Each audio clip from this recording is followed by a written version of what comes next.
top-notch order on the scanning job to get it in on time, but when does it get judged?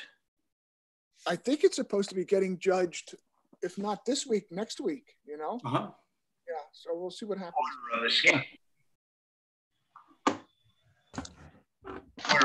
scanning job to get it in on time, but you didn't scan everything, did you? I just scanned a few things. It was so expensive to scan them in New York City. Oh. Actually, you know, when it comes to scanners, the guys I was talking to, they said they have this vintage scanner, which they said is like the Rolls Royce of scanners, much better than the new Epson scanners. So have you ever heard this line, or do you think this is they're trying to sell me the Brooklyn Bridge? Brooklyn Bridge, but what's, did they say what was the brand? I mean, I forgot it promptly, but I'm going to ask them when I pick them up. I'm curious about it. Yeah, I want to know why it's the Rolls Royce of scanners, because I mean, scanners are scanners, right? Well, who knows? I mean, you know, I love classic cars, and there's something to be said for a 1966 Ford. Yeah, that's true. Well, inks and papers have gone down quality, so. I mean, I forgot it promptly, but I'm going to ask them when I pick. Sorry about that. The only problem with Rolls Royces in terms of scanners, scanners after a certain point run out of support from the company. Uh-huh. So I'm kind of curious as to how old that crazy. Is. One of the reasons I got upgraded my Epsons was because it wasn't getting supported anymore, the old one. Right. Right. Yeah. You got a whole different set of problems to deal with. It's the reason I got this new iMac. It's because I can't get the one. that nothing was going to be supported on my 10-year-old iMac, you know? That's how they got you. The captive audience.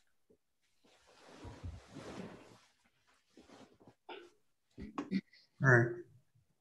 So we are now officially streaming on YouTube. So we should be all set.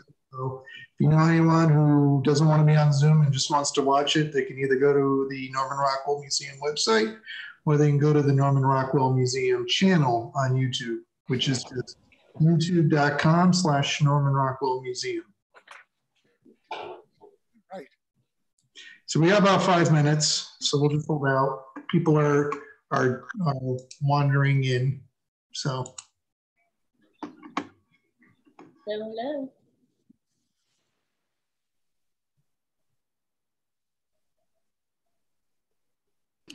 Amazing. All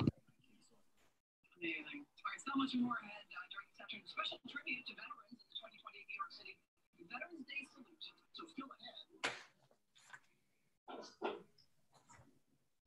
Hey, Stephanie, can you say something? I have you on twice. Oh, I'm on twice? I just want to make sure that the sound is, okay, you're fine. Good. Thank you. That's all you need is two of me. I'll be curious as to how many of the Facebook Marine friends I have will be posting or checking in, because I did send a message out to a number of them, as well as some of my Army friends too. Nice. Yeah, I tried to put a PSA out 20 minutes ago, so we'll see. Well, we actually have about 55 people coming on board. So. Great.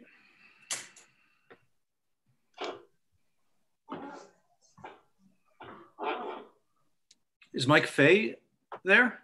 I'm here. He just disappeared again. Oh. I can see everybody. There he is. Well, if you don't talk here. Maybe he cut his video off. Yeah, okay.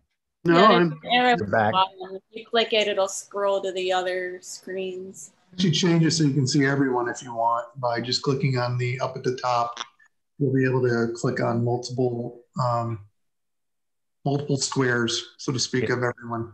Yeah, I've got like the Brady Bunch going in one line on my right side. Yeah. I only see the people talking. Oh, how do you get to the switch view again? There's a. So up in the upper right-hand corner, it'll say something like speaker view and gallery view. Yeah, go to gallery view. Actually, you have it right over There we go. Okay.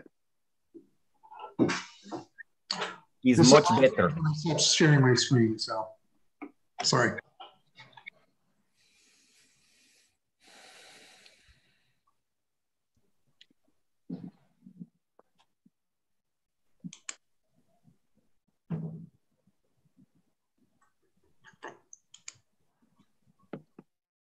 Anybody got a good joke? Keep it clean. Clean jokes. Yeah. In other words, we don't have any jokes. How's the chicken coop? The chicken coop from the ground, I mean, from the floor up is finished. What I've got to do now, and I'm not necessarily in a rush because I'm not going to get chickens until next spring, but I've got to now create the fence, put up the fencing and security around the bottom part so that the predators can't break in. I kind of wired up the ground below the coop, and I'm going to spread that wire cloth across, spread it out for a good distance so I can construct like a penned-in area for them on inclement days. Otherwise, they'll free range around the property. I've learned, I'm learning a lot from the neighbor up the road about guard goose. Guard geese are just incredible. So they're like drill sergeants, and they stay with the flock and are very protective. Can they fight off a fox? They are impressive when they finally spread. Huge. I came over just to look at a couple of my neighbor's chickens while we were talking, and it's no joke. The goose kind of like walks to the side. They're going this way, and it's like running. It's walking parallel to the chickens, and then suddenly you come close, and it's like very impressive. And looking into an Australian cattle dog too. Oh yeah. What do you have for protection for your chickens, Chris? I have goats. They work pretty well. Although I had a problem. We've lost finally two to predators. For years that we've used hardware cloth. We've kept a good tight security, and we've put them away at night. But we forgot two of them in the garden enclosure. And even though it had some pretty good fencing around it, something got in and took them. Doesn't take maybe a cat. Who knows? Yeah, it doesn't take long for the predators to seek them out. Yep. But goats are pretty good. Goats will keep away a lot of them. I did not know that. Yeah. No, but evidently the cats come around all the time, and they're not too afraid of the goats. So I think it sneaked in and did its deal. We found them beheaded in the morning. Oh. Feathers everywhere. Well, And it's always the favorites, by the way. Just like the kid in the war movie, the young kid, he's got his life ahead of him. He's blonde, he's a perfect picture of health, and he gets killed, Or the red-shirted in Star Trek, the red-shirted guy. Right. It's always the favorite chickens. Of course. All right. Is everyone ready? Yes. Right. Yep. When do we start? It's 1:01. People are still coming in, but I want to make sure that we set aside time for everyone. Michael, you okay? Your connection okay?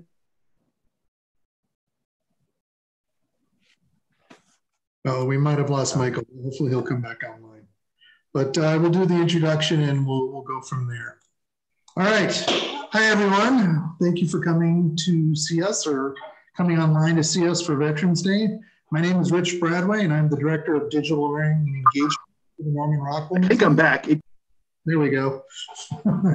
Today, we're here to take a look at a seldom seen and heard of program called the Combat Artist Program. It's been called many different things over the years, but essentially it is a program organized by our government and our military that enlists artists and soldier artists to make pictorial records of what our armed service men and women do. For me, I'm a child of a veteran. My father served in the occupation of Europe after World War II, He served in the Army and spent a significant amount of his time serving in graves registration. Although he did not see active combat, he sure saw the results of it. It was this selfless work that crystallized my admiration for my father's time in the service of our country. And by association, this admiration extends to all of our armed men and women and the work that they do. We're here today because the Norman Rockwell Museum has dedicated this program to our veterans. Norman Rockwell himself, a veteran of the Navy, frequently depicted our armed services in various manifestations during his career. Most notably, his fictional character, a GI by the name of Willie Gillis, had a recurring appearance on the cover of the Saturday Evening Post throughout and after World War II. Although the museum has focused on the work of Norman Rockwell, the museum's mission also focuses on the larger field of illustration and the power images have in shaping and reflecting our culture and society. And so today we look at the role of the combat artist. For me, this all started 5 years ago when I first met Victor Juhasz. That particular year, the museum had two exhibits that highlighted our nation's military men and women and the impact of combat on them. The first exhibition was Masters of the Golden Age, Harvey Dunn and his students. This exhibition showcased the incredible work of Harvey Dunn, who for part of his career as an illustrator was a member of the American Expeditionary Forces, recording the unforgettable realities of combat during World War I. The second exhibit at the time was called Love a Vet, honoring our veterans. This exhibit featured paintings, drawings, and prints by a diverse group of contemporary illustrators, many of which were actively involved in the military. Victor Juhasz's artwork was not only in this latter exhibit, but he was also the featured speaker for our Veterans Day program that year.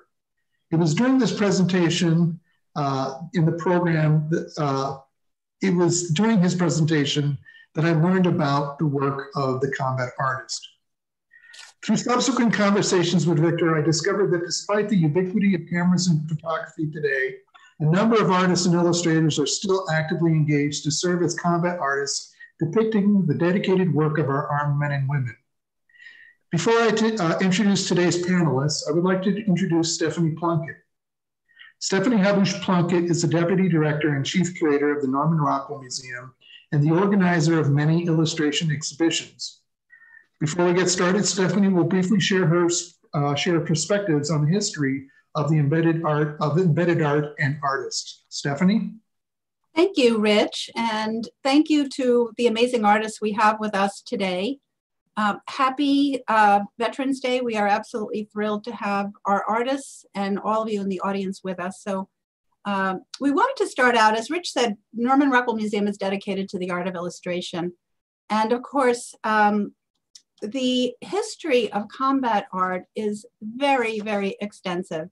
So we thought it might be interesting to just take 5 minutes to give you a very, very brief history of combat art, just as a lead-in to the work of these amazing contemporary artists.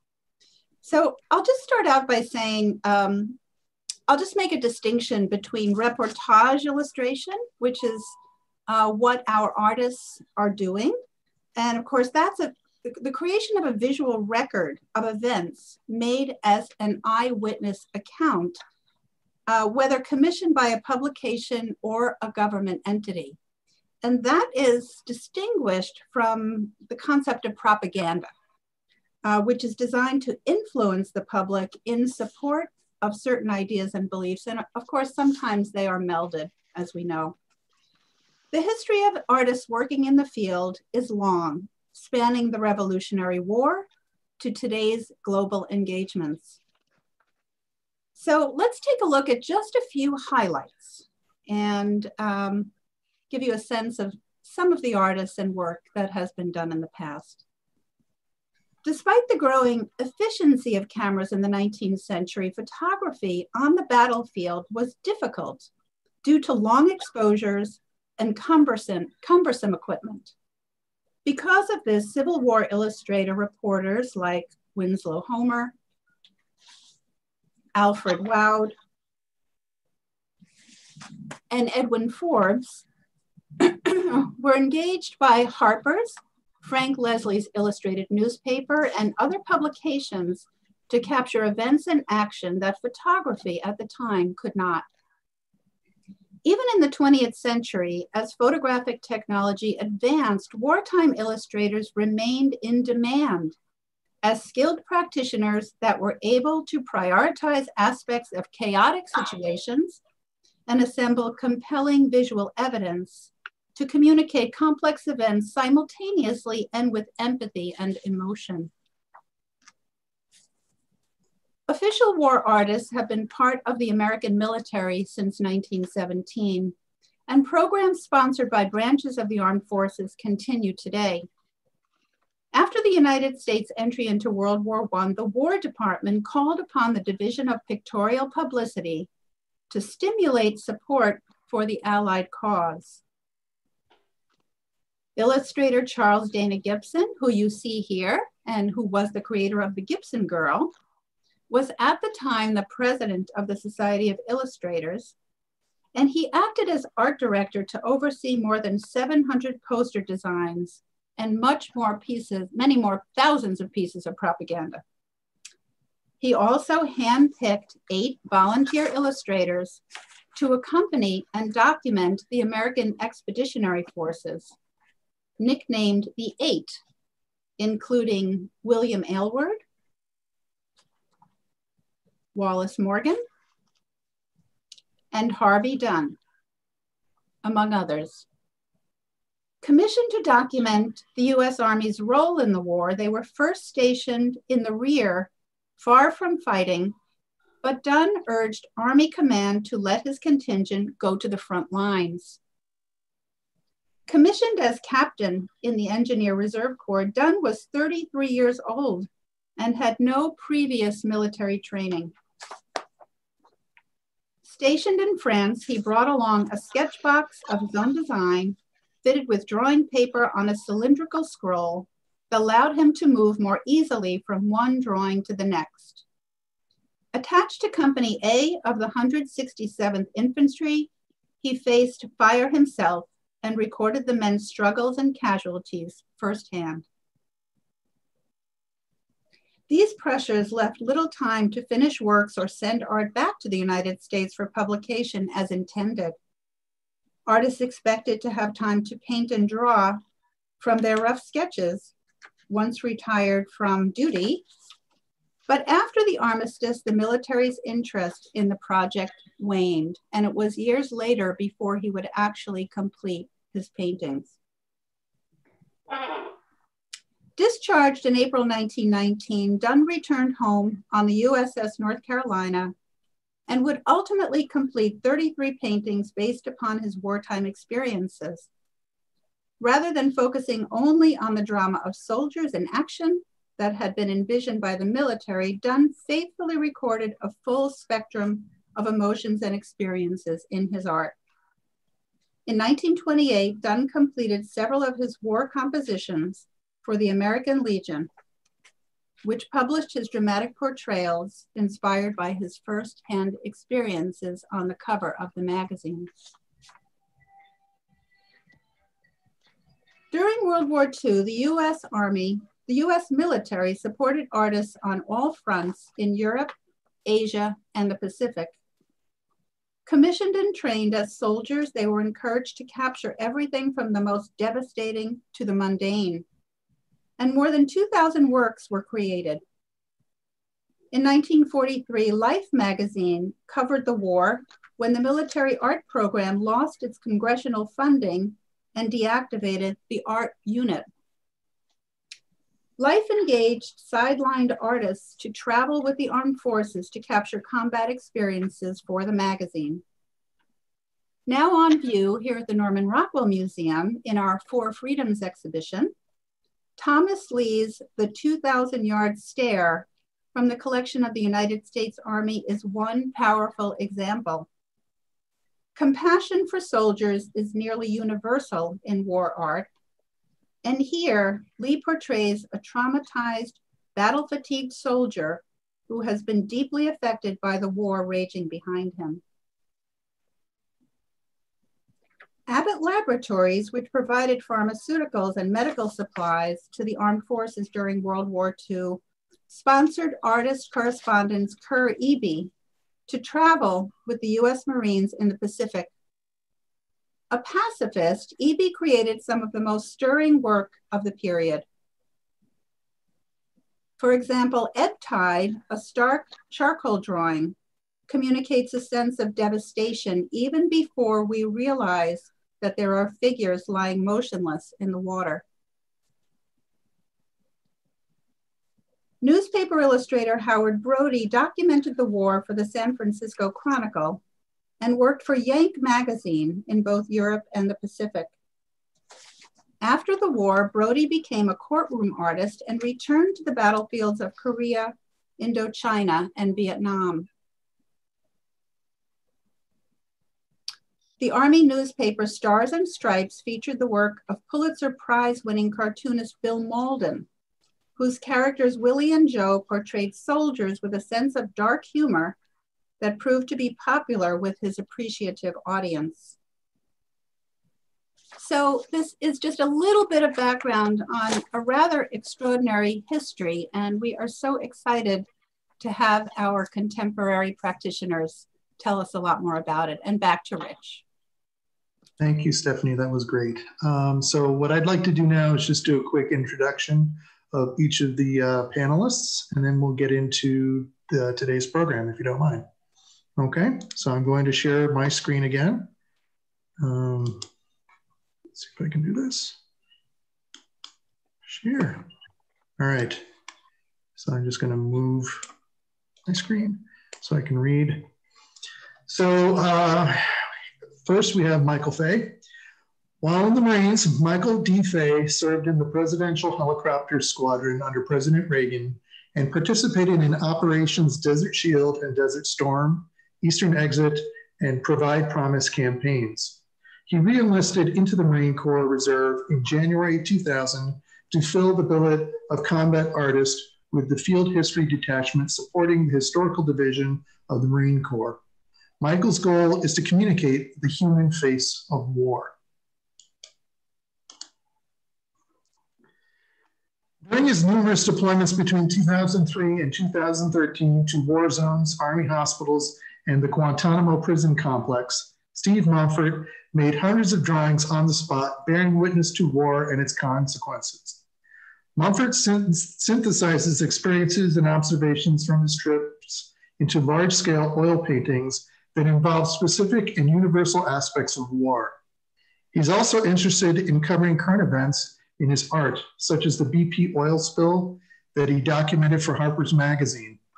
Recently, Steve Mumford's artwork depicting many current events of the last 6 months was on view at the Postmaster Gallery in New York City. That exhibit just closed on October 31st. Elise McKelvey is a graduate of the illustration program at Lesley University and was deployed various times to include one mission to the Middle East to document Marines in action in 2019. Staff Sergeant McKelvey is a combat artist with the U.S. Marine Corps Combat Art Program, which is managed by the National Museum of the Marine Corps. During one mission, when several Marines were killed in an Osprey aircraft crash in Hawaii, Staff Sergeant McKelvey was able to share with the victims' families her sketches of the men during their last days. Elise Mckelvey's combat artwork can be seen currently at the Peace River Botanical and Sculpture Gardens in Punta Gorda, Florida, until November 21st. And if I'm not mistaken, you recently have left the service a few weeks ago, correct? Yes, that's correct. Great. Oops. Bear with me, I'm going too fast. There we go. Originally serving as a Marine reservist from 1986 until 1996, Kristopher Battles became a Marine combat artist after re-enlisting in 2006 and deployed to overseas contingency operations several times to create art for the United States Marine Corps, serving in that billet until 2014. Now a civilian, Battles is the Marine Corps Artist in Residence at the National Museum of the Marine Corps.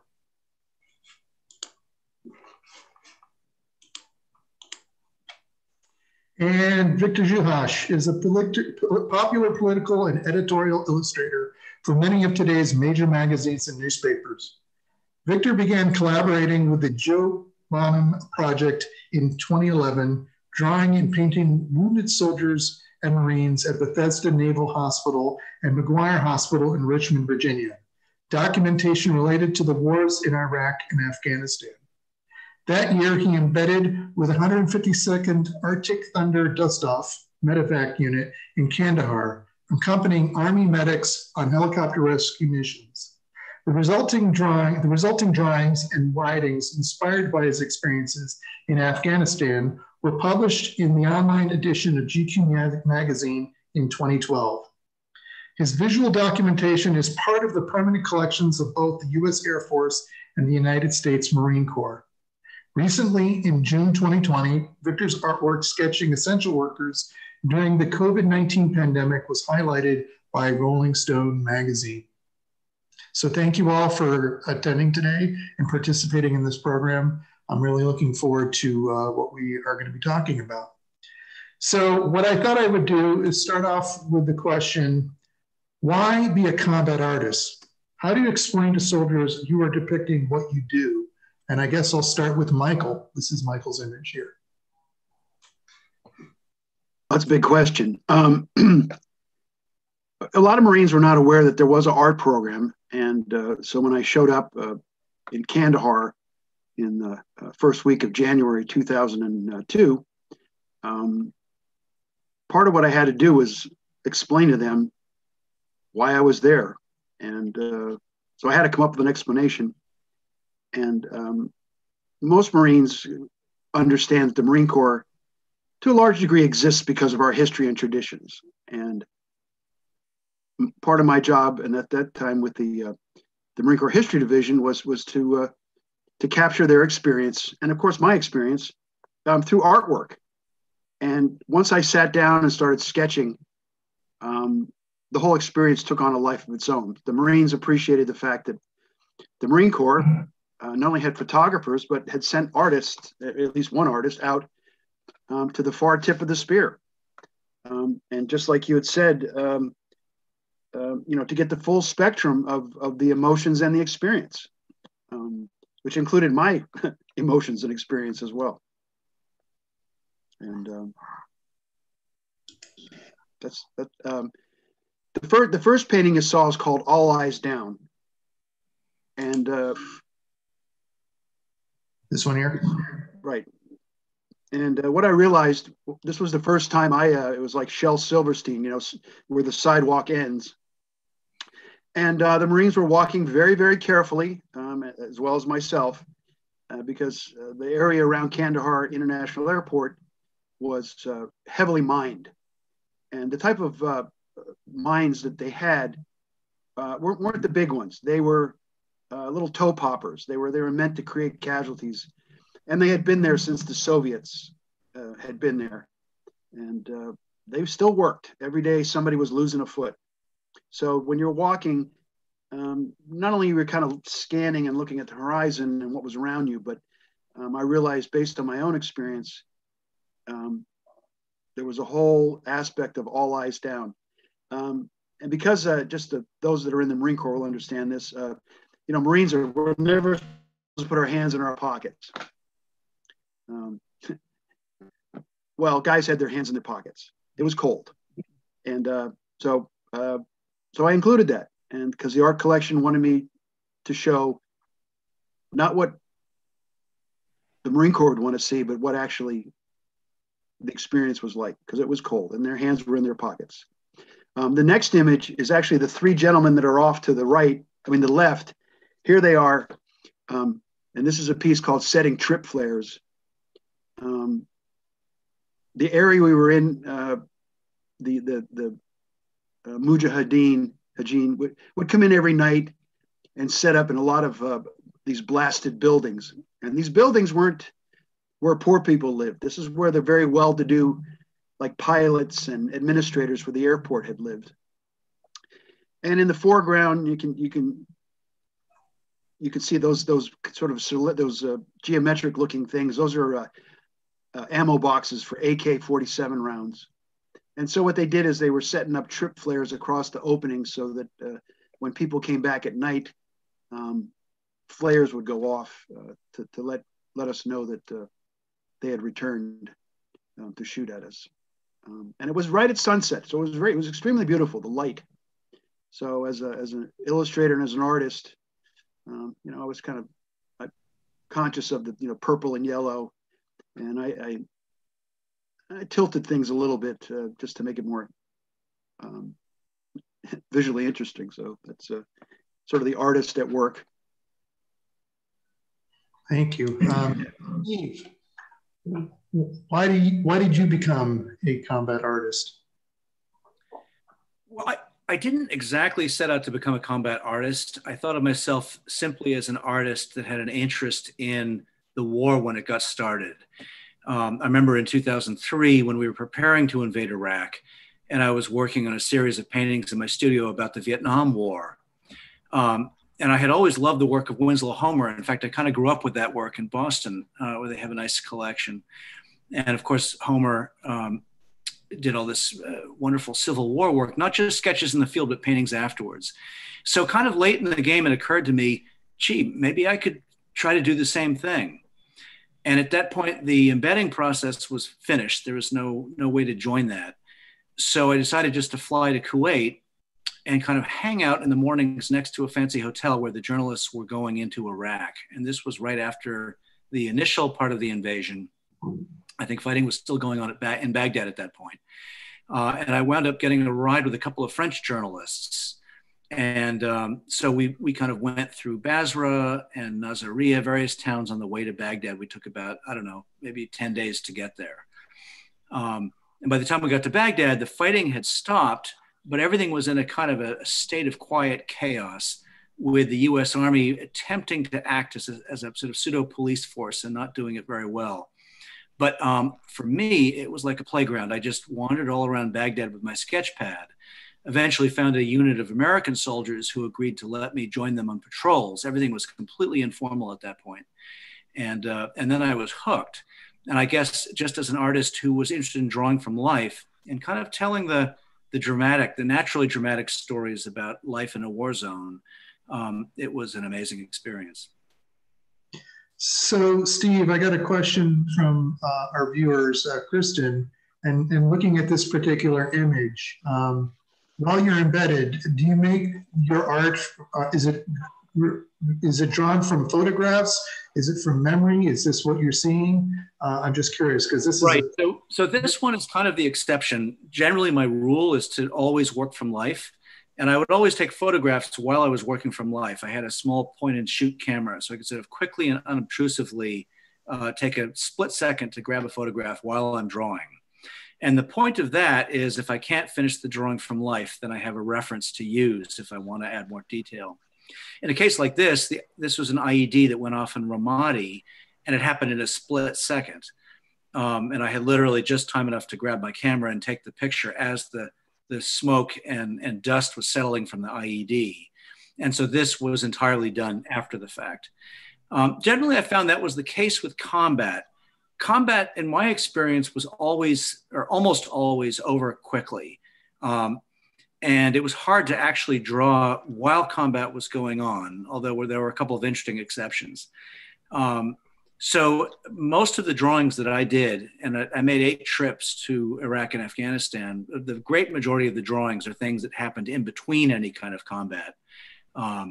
But yeah, usually with action like this, it was often done either from photographs directly or using photographs as well as the drawing.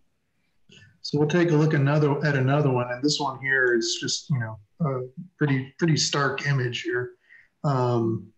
Can you talk about this? And was this from photography or from memory, or how did you? So there's sort of a difference in my work between drawings that are done in the field and large paintings that are done in the studio afterwards. This is a large painting. I believe it's around 8 feet tall, maybe 7.5 feet tall. So the drawing that I did a couple of drawings based on this. This was kind of the worst case scenario in the Baghdad ER. I was embedded there for almost a month. And it was in 2007 when there were a great deal of casualties coming in during the surge. So it unfortunately was not uncommon to have somebody brought in this case, a soldier who'd been hit by an IED. His body seemed to be intact, but his organs had, I guess, been turned to jelly from the concussion of the IED. They were desperately trying to save him. This was usually the last ditch method. First CPR, then they would crack open his chest and try to massage his heart directly. And it rarely worked. And in this case, it didn't.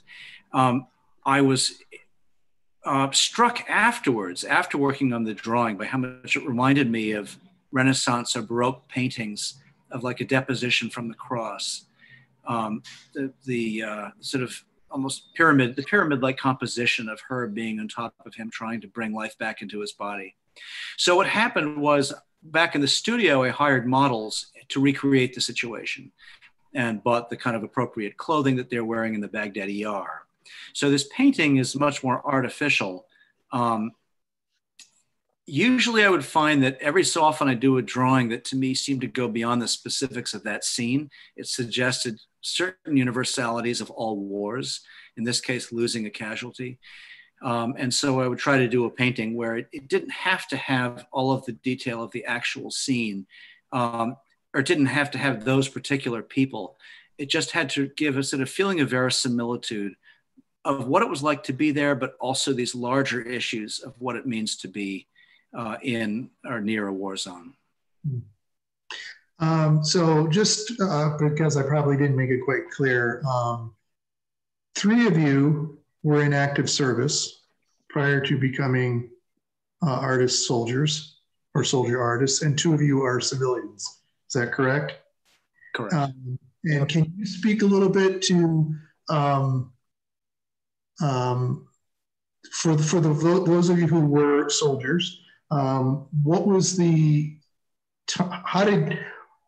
was there any particular training that you were given so that you could be prepared for this? And the same thing, I guess, would go for the 2 civilians. Were you placed through any type of training to prepare for what you would be doing as combat artists? And I open it up to the floor.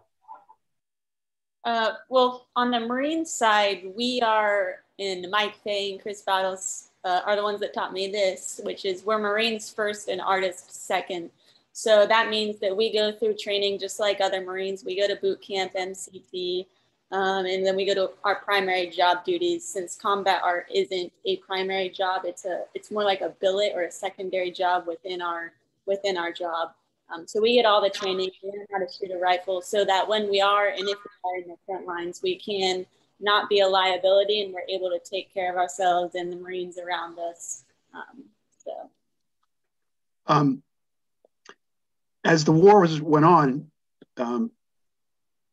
a whole a process of getting training and getting certified as being trained evolved. When I first went, there was just some informal training. I mean, they took it for granted that we were physically fit, that we knew how to, live in the field, take care of our weapons. Initially, when I first went, E6 as staff sergeants and above were only given pistols. Later on in the war, everybody had to carry not only a pistol, but you had to have a rifle, a long gun. We also went through then training with regards to IEDs, ambush training, depending on where you were sitting in a Humvee. If you got ambushed, what your job was, things like that. But later on, there did become a certification process and different training that you had to do. But initially, I was just issued some gear, and the gear that I was issued the first time was not the newer stuff. I had the old Alice sort of post-Vietnam gear. And then later on, we got the more involved Molly system. But a lot was taken for granted. And as Elise said, and Chris will say, as Marines, it was very important that we didn't show up as a liability. That because if you did, then you wouldn't get out. And certainly Victor, he can share with you. I mean, once even as a civilian, and same with Steve, when they realize that what you're doing is valuable, and then also that you would pitch in. they would come find you, say, hey, we're going on a patrol, or we have a react, something happened, an ambush, and we got to go, why don't you come with us? Yeah, so, certainly the civilian guys, there might have been some training, something they had to go through. Victor, do you have to go through training? No, I didn't go through training as much as I was present, luckily, during training exercises, and kind of like learned on the spot things to do and not to do. When Mike was first encouraging me back in 2010 or so to go overseas and embed and draw, I was like, well, isn't it a good idea for that I should know what to do in case the shit hits the fan? I mean, it would be a good idea to know. And I'd say that luckily, especially with the Marine Corps, you're in the situations with them. And even though it's not when we're documenting the training exercises, it's obviously not actual combat, but you're also learning in a very surface way certain rules about not getting in people's way. Certainly for what Mike was referring to before, as a Marine, you did not want to be a liability, and certainly as a civilian, you definitely don't want to be a liability, because they have enough to do in a serious situation. So Elise and Chris, I'm going to go to you next. How do you explain, and we're looking at Elise's work now, how do you explain to yourself to your fellow soldiers what you're doing and why you're there? For me, it's interesting since I was in uniform.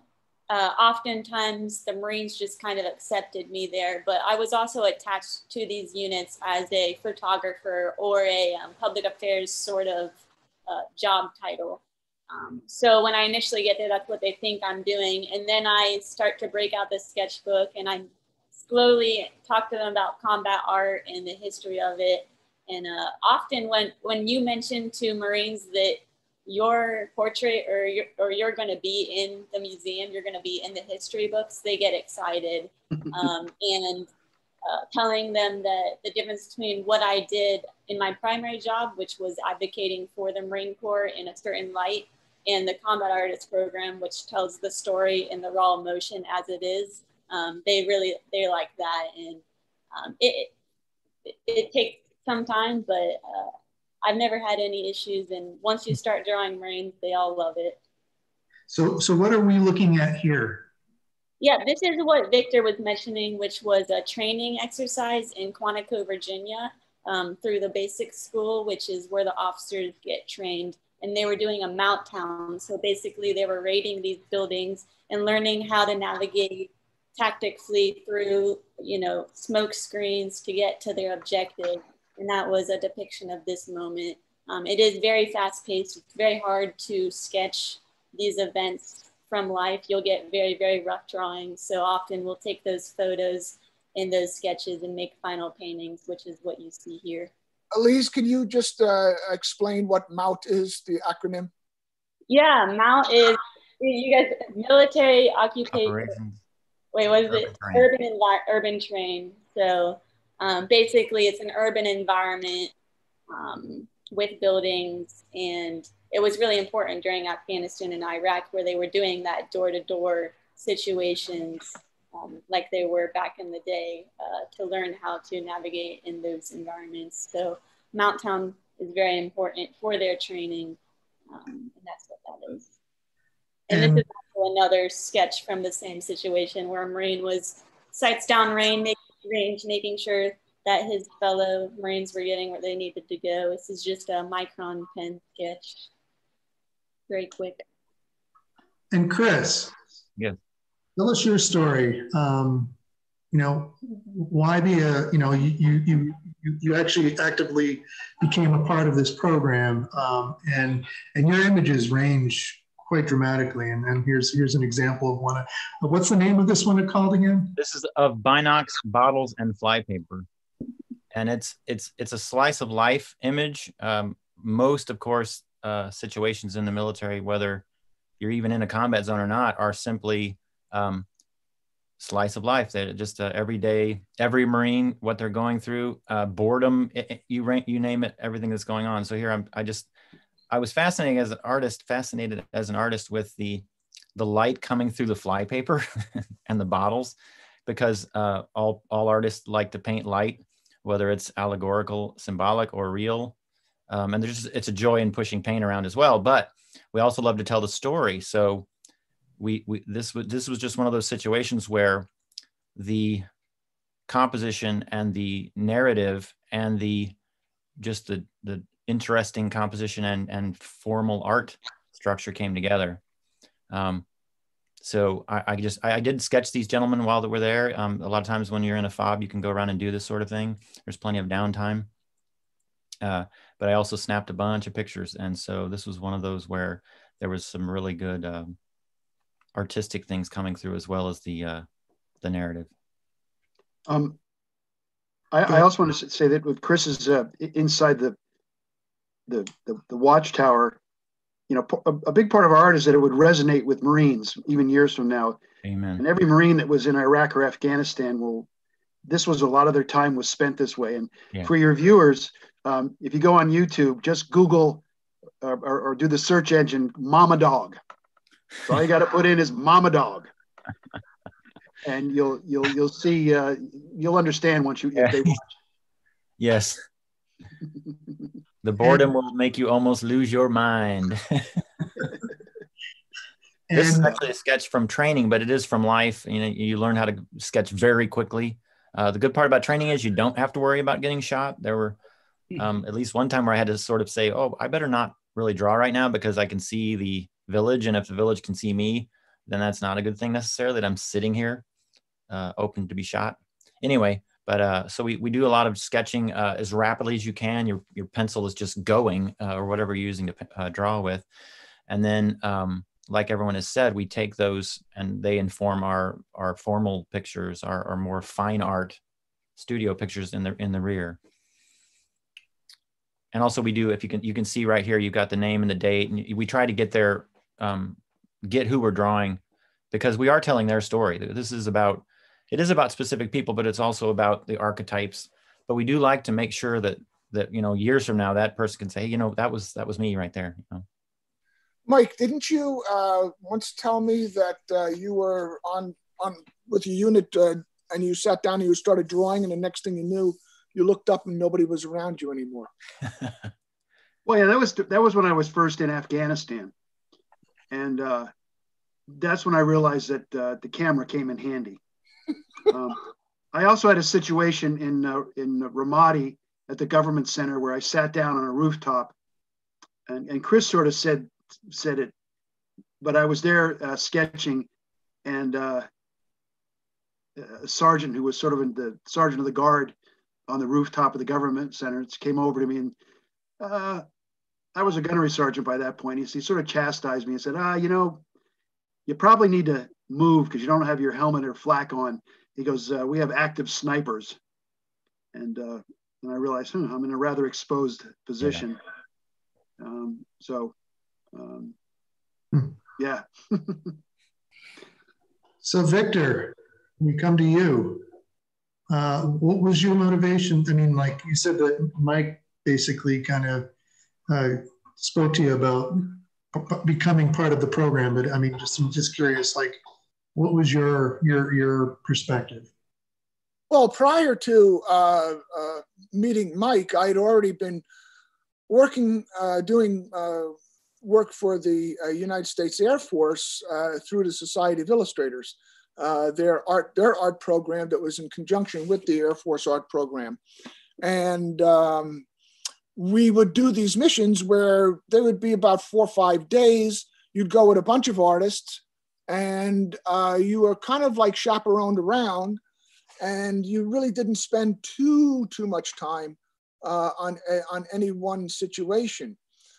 So, and I got involved in that because even though I do satirical work and caricatures and stuff like that, there was the other side of me, all the way going back to being a kid, and especially looking at keeping an eye on the work of Howard Brody, who was drawing for CBS at the time, the courtroom art.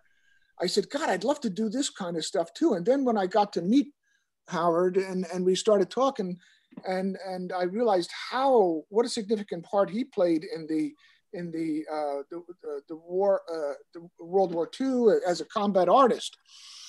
And jumping back now, or jumping forward, when I was with the Air Force, I was like, okay, now I want to really try to do something where I'm not just a couple hours with some group. I want to really spend some time. And that's where the fortuitous meeting with Mike and getting hooked up and getting the opportunity to go over to Afghanistan because of something I was doing with another group, the Troops First Foundation. And I went with them on a celebrity meet and greet, sports celeb meet and greet thing. And I was just drawing soldiers and Marines over there. And I met a major for a dust-off unit who asked me to draw his unit. And we were just about ready to leave to go to another spot. And I said, I can't do it, but I can take some pictures.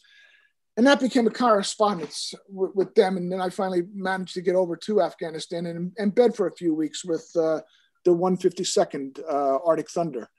So that picture you saw before, the snipers, that was also from the same training exercise that Elise was talking about, the urban combat training exercises.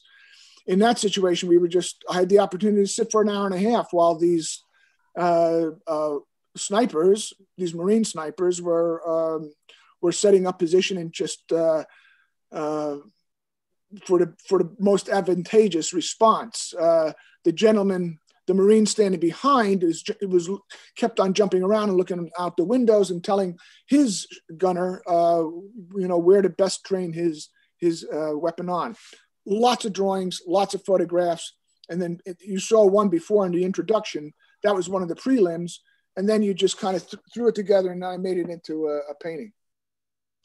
So one of the things I was going to say that I've noticed in all the work that you do is that you embed the viewer right into the image. I mean, like this is probably, I don't know, but this is not a typical perspective of an image.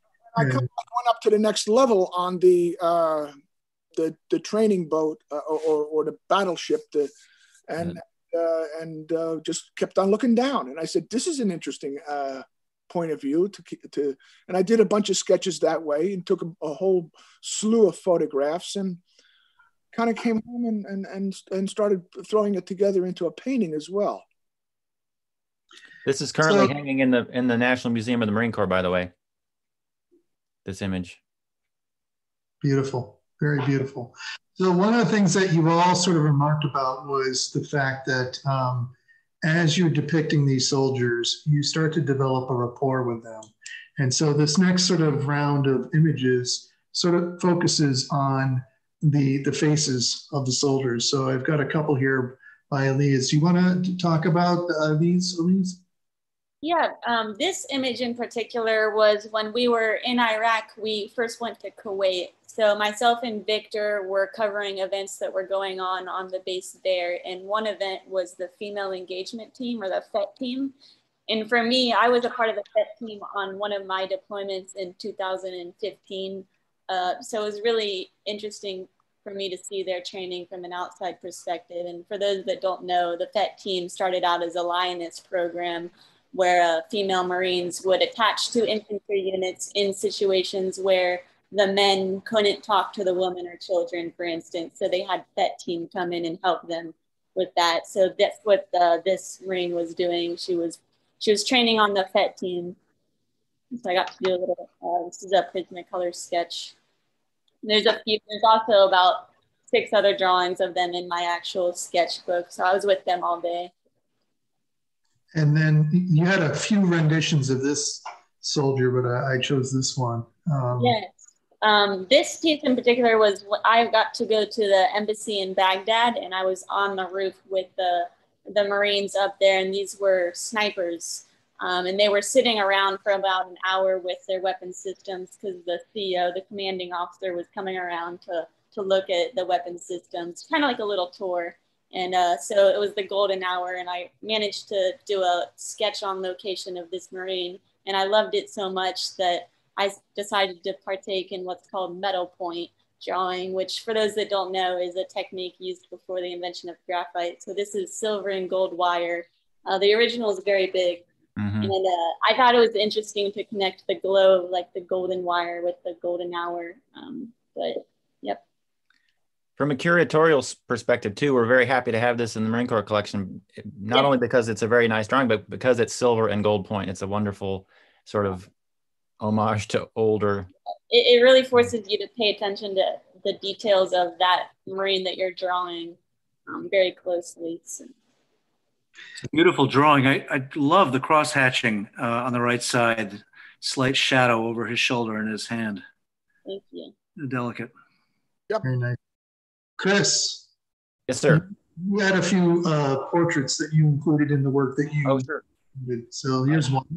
Okay, so this was this is in Iraq. I was I had just re-enlisted, and within a few months I was over wondering what I had done. And we talked about training earlier. I had received a little bit of familiarization firing again with the M16, and I had to get used to the new gear. And then with just a few weeks, within a month, I was overseas with a unit, and I was at Fallujah, Camp Fallujah, and I'd suddenly a casualty. I was sketching in Fallujah Surgical, and suddenly several casualties came in. This kid actually was wounded in an accident at a range with a law rocket system.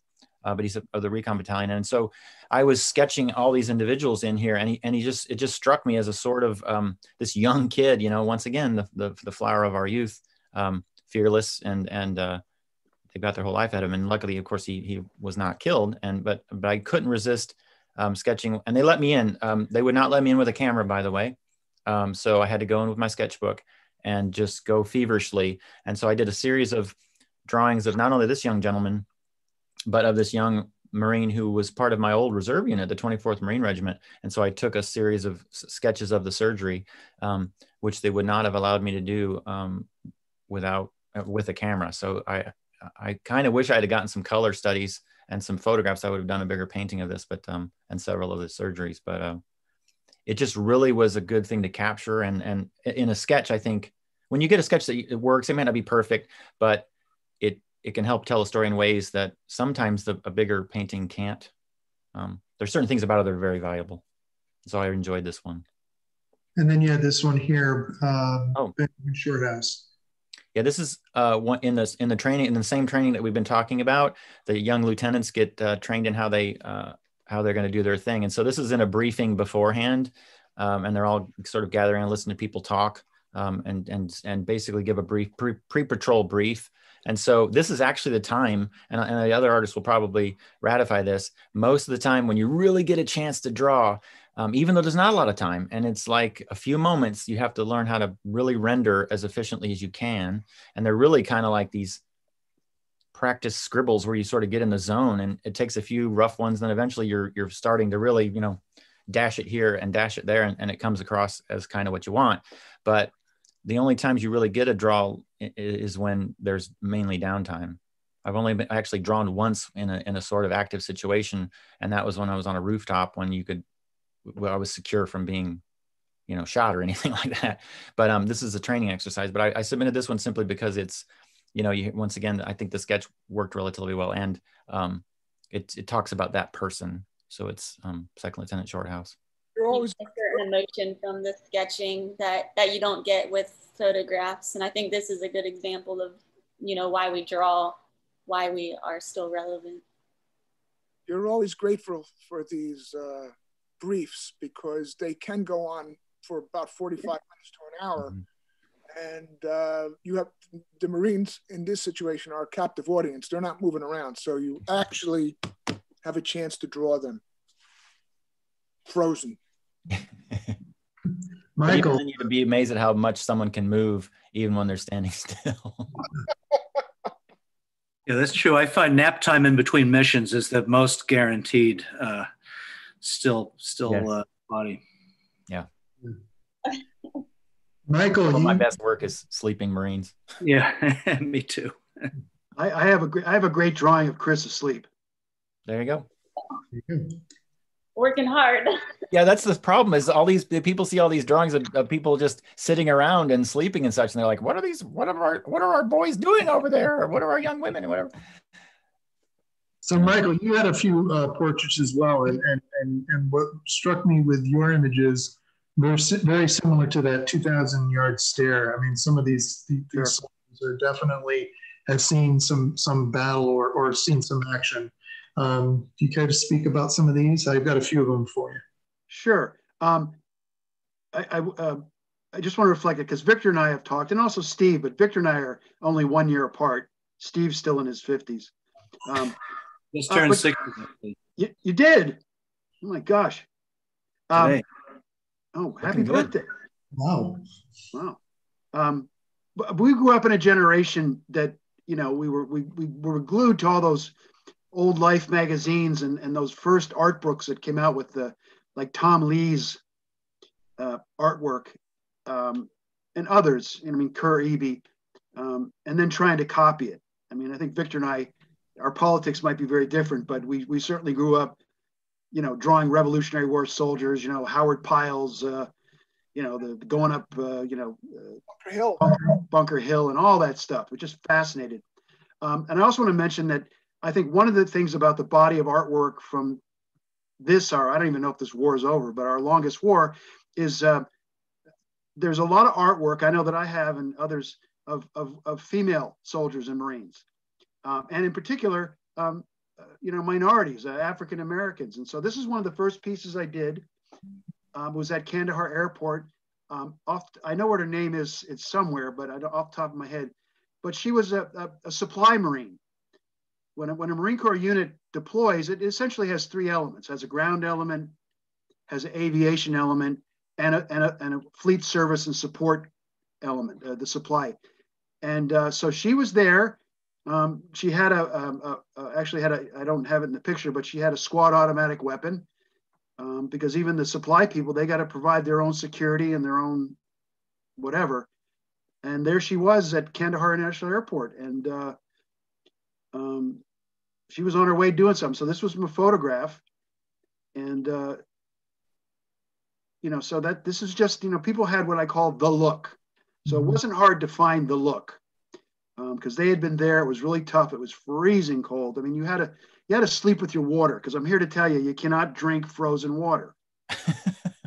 It may sound obvious, but boy, when you're somewhere where it's really cold, you got to keep your water liquid, because it'll freeze up pretty quick. And so I was very conscious of, doing something like this, of the historical importance. Not only did she have a great face, but it was like, here she was, 1,000, 10, 20, whatever, 8,000 miles from home, at this blown up Kandahar International Airport, serving. And, but I was also conscious of, especially like Tom Lee, Kerr Eby, Howard Pyle, the people that had gone before me. And yeah. Now this one here, this is Kyle Carpenter. He retired a corporal, but this is when he was a lance corporal. This is probably about not quite 3 months after he had gotten wounded. And Kyle was a recipient of the Congressional Medal of Honor. He threw himself on a hand grenade to protect his buddy. They were on a rooftop. And miraculously, he survived. And so he was, we were down at the VA hospital, McGuire VA Hospital, Veterans Affairs Medical Center down in Richmond. And he was down there going through some neurological treatment for his wounds. And essentially his right side was the part that got the most, but on the left side, they did a lot of skin grafts and things from that side. eventually Kyle would lose his right eye. And probably the interesting story about this, and he has a brand new set of teeth because all his teeth were blown out, was his face had all this sort of bluish gray, what they call gunpowder tattooing. So all those scars were deeply bluish gray. And I said to Kyle, and he was sort of half out of it, but I said, are they gonna laser that stuff out? And he goes, no, he goes, it'll blow up. So he still has the scars. In fact, he at one point before he got the Medal of Honor, he had a Twitter thing where it was called "Chicks Dig Scars." So eventually it did. He said it would reabsorb, and it did. So he looks pretty good now. He's grown kind of a reddish beard, and Looks great. Quite a kid, quite an individual. That's Kyle. But we started this thing called the Joe Bonham Project, and Victor alluded to it. And I think everybody here in one way or another has participated, either directly or in the case of Steve, contributing artwork to our exhibits of the Wounded Warrior art. But this is where that particular project started. Was with. And Mike, you were some of the first people to actually document Kyle Carpenter's recovery before news media or anything like that got a hold of the story, correct? Yeah, had not hit the news. The Marine Corps was still, so there's a whole process of investigating. All I knew at that point was that he had got blown up by a grenade. He didn't say anything. Nobody said anything. And then he was honored because he comes from South Carolina. And so the South Carolina state legislature had honored him because it had leaked out that he was being evaluated for the Medal of Honor. And I've stayed friends with him. He's really a nice kid. And yeah, quite a journey he had. And he had some tough times. I mean, he's written a book about it. So it wasn't all guts and glory. He went through some tough times, and he's willing to talk about it. This piece here that you're showing now, Rich, Chris and I had went, and sometimes training is a lot harder than actually being in combat.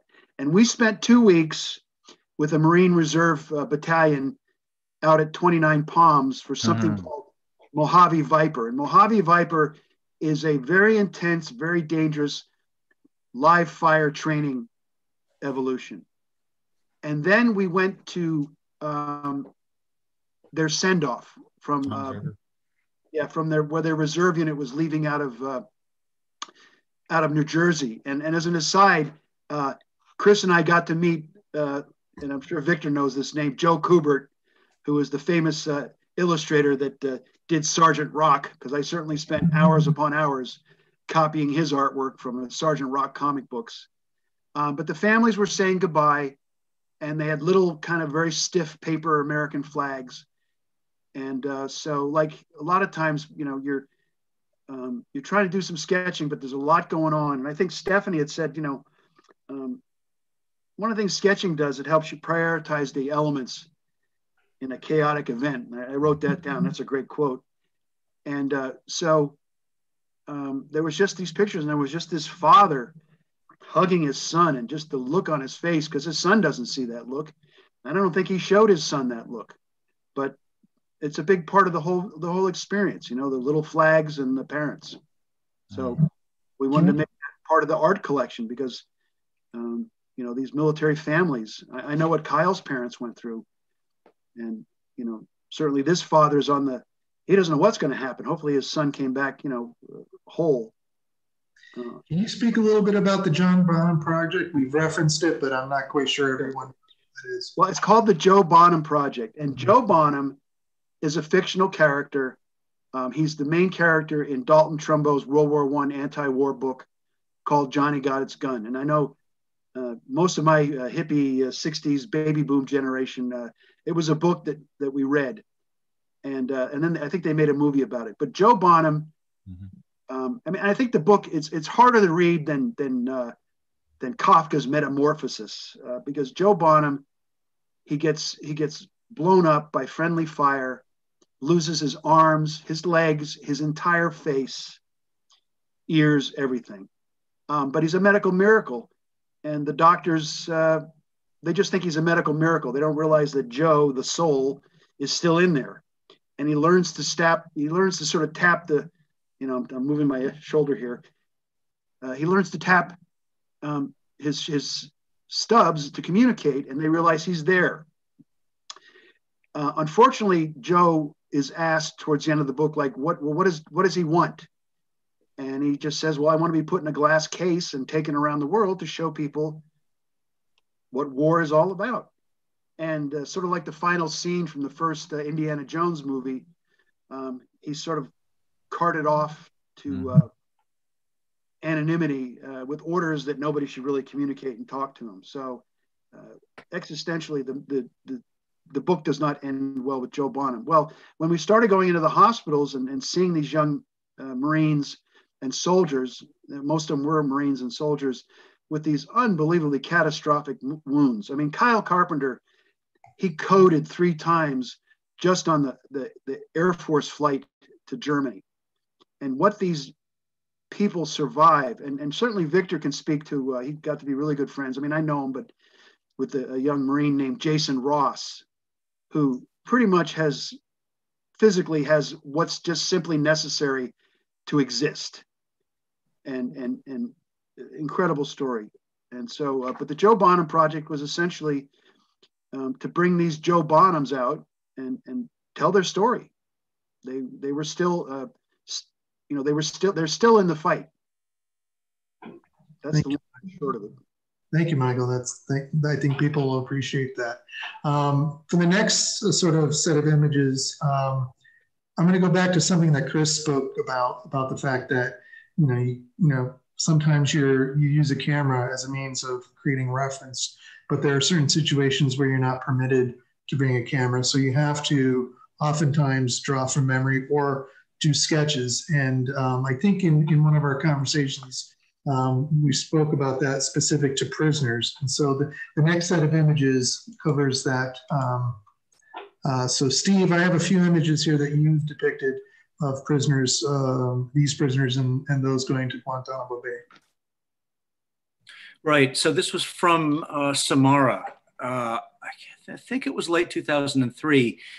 It was before the Abu Ghraib scandal happened, which kind of emphasized these hoods that they put over the prisoners' heads because they had physically abused a lot of them with these hoods on, so they stopped using them. They were visually very striking, though, to have people walking around with these. They're actually sandbags. These guys were waiting interrogation in a joint U.S. and an Iraqi facility. It was a little bit questionable because clearly the Iraqis' idea of human rights was different from the Americans' idea of human rights. And there was actually when I made this drawing, it was maybe, I don't know, a few hours after an insurgent had fired an RPG into this base, very small base, and killed an Iraqi who sold DVDs to the soldiers. And then an Iraqi policeman had gone and brought these people in and said he'd found them with an RPG. So it was hard to know. I was told because of the Geneva Convention that I couldn't photograph them, but I could draw them. That rule, by the way, often changed depending on what unit I was with and how long I'd been there. In any case, it had the advantage of not being able to take a photograph. You had to work fast and you had to really make it count. I've always thought that one key difference between photography and drawing is that it takes a while to make a drawing. And you have to really linger over all the details to get it to look right, to get the proportions right, to get the sense of how hands are when they're bound together behind somebody's back. And in that process, you can't help on some level but kind of empathize with the person you're drawing, regardless of whether they're innocent or guilty, just as a human being. And it's that kind of sympathy that transfers into the drawing that I think gives it a sort of a naturally more emotional character than a photograph generally has. It's the thing that drawing has, that kind of immediacy of line, where there's almost nothing in between your own thoughts and then the line going down on the piece of paper. So here's this is a sketch that you created. and I'll show the final image. Yeah, so this was another situation where I couldn't take photographs. And I was drawing so quickly. This was up in Mosul in 2007, I think it was. I had been out on patrol all day drawing with this one unit, and then they got redirected to this large airport called Diamondback, where there was a giant prisoner transfer. They were all being loaded onto this huge C-17. And it was surreal because half these guys were barefoot or they had slippers on. They were all blindfolded and shackled together. And being loaded on this thing that looked like it was out of Star Wars. So I was drawing as quickly as I could. And in my fast drawing, you can see I got the proportions completely wrong. That the guy on the left looks like he's 10 feet tall. But nevertheless, it overall gives the impression that I was looking for, which was this kind of, I guess, this sort of ambiguity of, you know, of being an occupying power and arresting all these people and sending them from one place to another. And the difficulty of telling who's innocent, who's guilty, and all the sort of complications that involves. This was a large painting, like the other one, something that I then did based on models back in the studio. By large, I guess it's around 8 feet tall, so it's probably around 15 feet wide. I staged people on the roof of my studio at night in order to get the dramatic lighting, and then spent a lot of time in Photoshop kind of selecting different poses and different people to put them together. And this painting is called Empire. And then I had one more image that you did that shows like a whole bunch of sort of iterations going on. Right, so this is from the Baghdad ER in, what was it? I think it was 2007. As I said, this was during the surge, so we had a lot of casualties coming in. Usually they came in by helicopter, but if a unit got hit while in Baghdad, they'd often just race right to the hospital, which was in central Baghdad. And in this case, the guy that they brought in died. They had a kind of ritual where they would hang out, the body would be put in this, it was a container, a frozen container that would act as a temporary morgue. And all of the guys' buddies would hang out. They referred to it as guarding the body, until it was sent out by helicopter to Balad and then on to Dover Air Force Base. So they would just hang out and chit chat. Of course, I asked them permission to make the drawing and did kind of a composite drawing of people. So all the drawing was done on the spot, and then I added the color and a little bit of gouache after the fact. And then the other part of this thing that was kind of beautiful, they had a ritual called the Angel Flight, where whoever was there when the guy died, or the docs or nurses that were there when he was pronounced dead, would all file out when the helicopter would arrive to transport the body. And they'd bring the body out, everybody would line up. And I was able to draw that too, again, something that they didn't want me to photograph. So that felt like kind of an honor to be able to draw that. Steve, you have a great story that you've told on a couple of occasions about being in the ER and everybody who was non-essential ordered out. And I'll let you take over. Yeah, that was something that was really, I felt it was really important about being a combat artist or an artist in Iraq.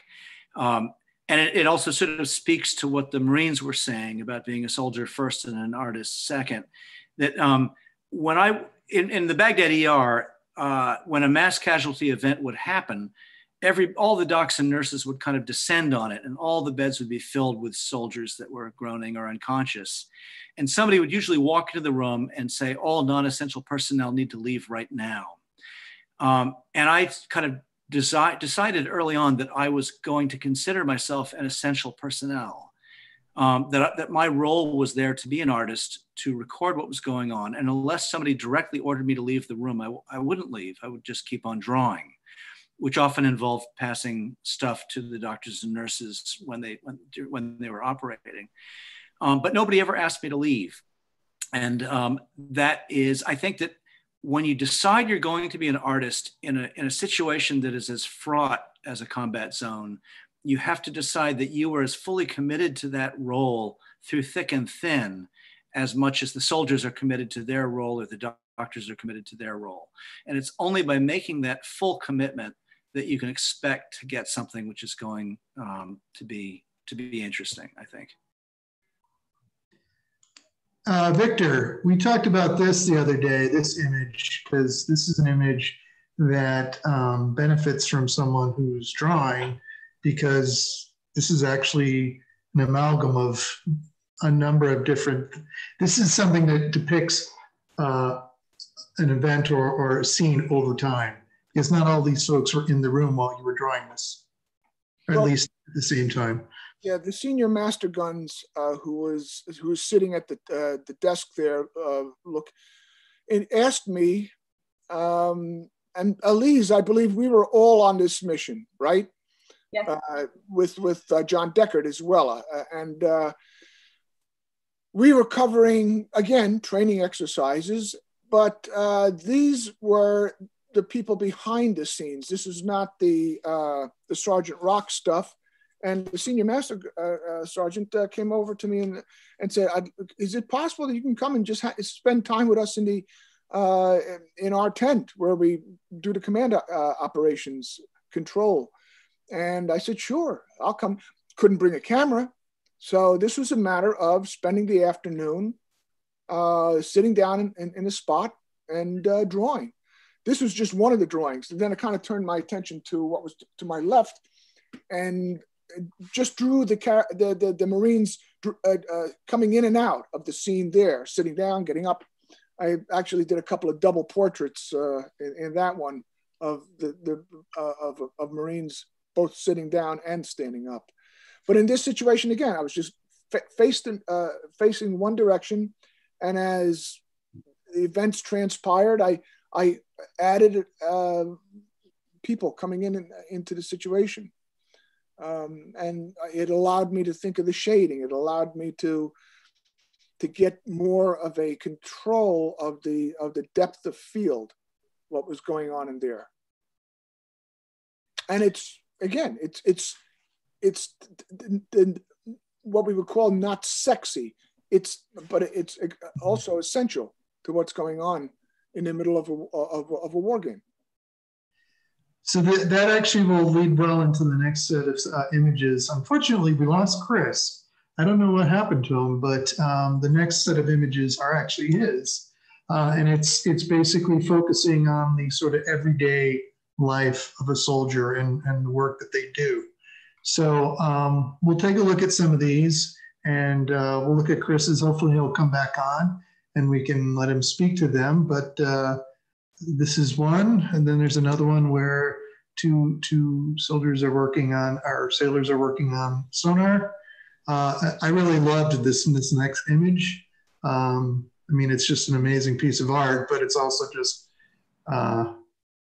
it just shows that it's not all action. It's you know, sort of dedication to your craft. Well, I'm going to cross-reference with Michael here. Mike, this looks like when we were on the Patan. Yeah. I mean, I don't know what I can't see what on his hat what it says. But I know the face because I drew him. Oh, sure. And so, yes, this is off the back recognize of the baton. Yeah. And then Elise, you spoke about drawing animals. This is one of them. Can you talk a little bit about this? Yes, this is when we were in Iraq and we were waiting for the command there to get us into an area that we were having trouble getting into. And there was this dog who I later learned was named Alfie, lying down in the shade outside. And it was about 115 degrees Fahrenheit. And I was like, oh my gosh, I finally have a model that's not going to move on me. And so I was able to draw him for like 30 minutes. And then he started following us around everywhere we went. The Marines out there adopted this dog as their base dog, and he got special treatment. Because, you know, there's a lot of stray dogs in that area. And so they were able to take in this dog, and he was very much a morale booster for the Marines. I posted this drawing later on, and I've gotten so many comments of Marines that were deployed out there being like, oh, Alfie, we miss Alfie. And it was like a morale booster for them of a drawing that was a morale booster. So, yeah, pretty cute dog.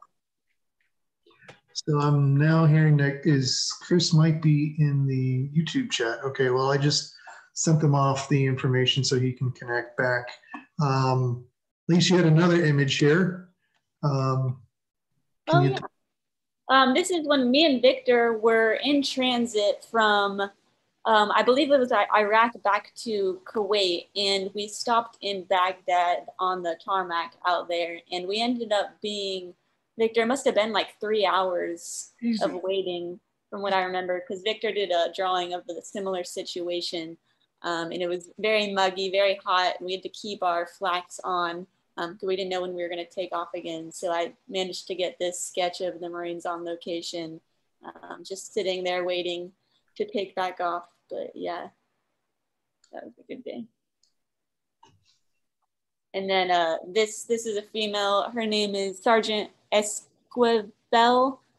She's one of 2 female tankers. And what's interesting to me is, as combat artists, you know, we're supposed to solidify history. And as we know, tank platoons in the Marine Corps are being discontinued. So to look back at this drawing as, you know, females are just starting to integrate into tank platoons and stuff like that, I was actually able to document one moment of this Marine here. She was actually teaching other Marines how to take care of the tank and the maintenance. I think she was draining some oil or something like that.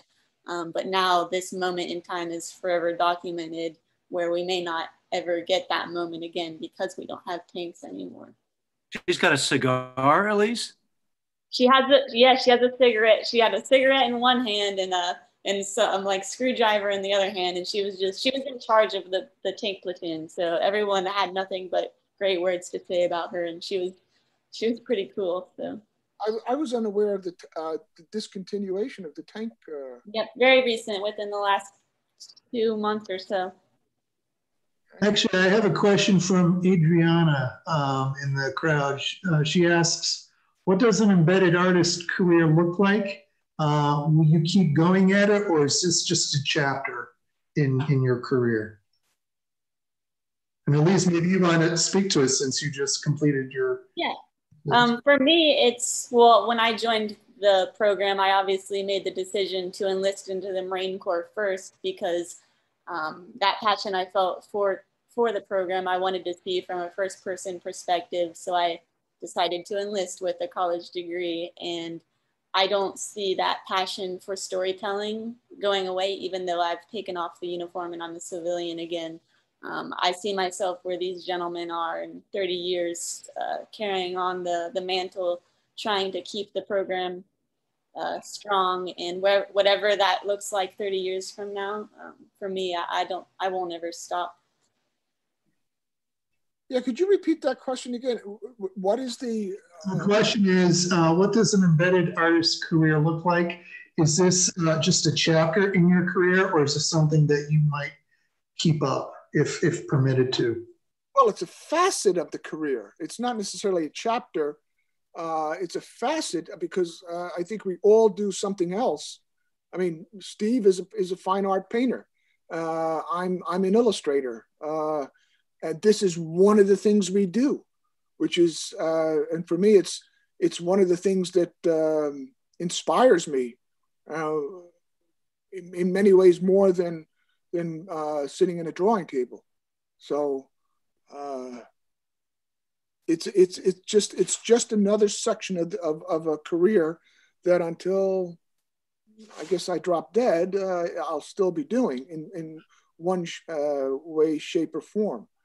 But I'm also, you know, I'm looking at 67, and I'm also very well aware that it's just not that much fun anymore being in 130-degree heat when at that age, especially loaded up with flak and Kevlar.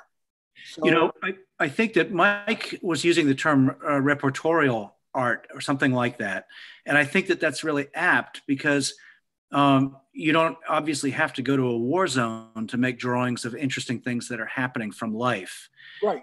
So, you know, for me, that's meant during COVID in New York City, I did a lot of drawings of the morgue trucks outside the hospitals and the, you know, the the impromptu hospital set up in Central Park. And then when all of that kind of morphed into the protests, I began to draw those, as well as the looting that took place on Broadway.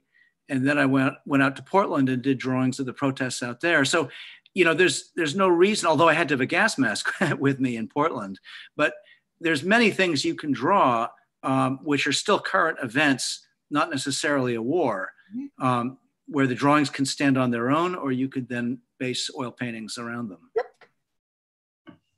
Actually, I wanted to share this one because you actually shared this one late in the game, Steve, but it was one that struck me.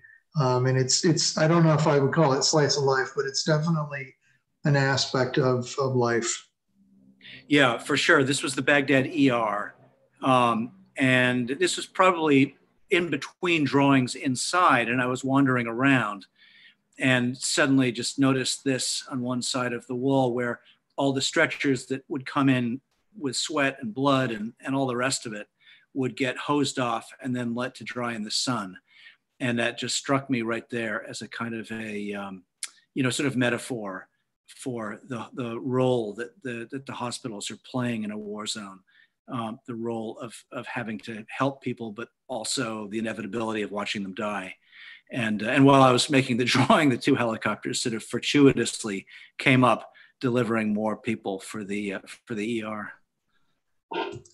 And actually, in this image here, I don't know if you'd call it slice of life or it's portraits, but it's actually looking not so much at the soldiers, but the people that you're interacting with. And Michael, you drew these. Yeah, I'm especially same in Iraq, but in Afghanistan, they were all different types, and so this is one sheet of paper, and I don't know what to say about it. It's just they were, the different personalities that, the different types, the young kind of goofy kid, the old guys, the interpreter. I think we've sort of talked about that, part of hopefully what we can do with art is to challenge or at least challenge stereotypes.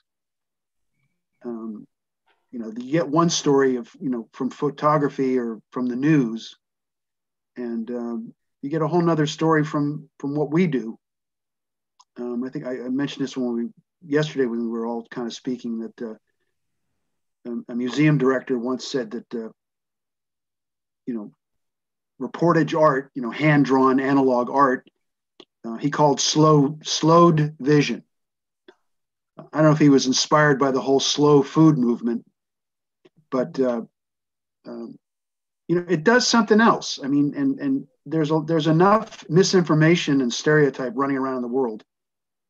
And you had mentioned about, what was this just a phase of our lives or whatever, and some of us have got together and we did something, an extension maybe of the Joe Bonham, called the Emergent Artists of the Pandemic, where we went out and did artwork of the people that, especially when this whole thing first started back in, March and April, that were staying on the front lines, and to tell their story as well.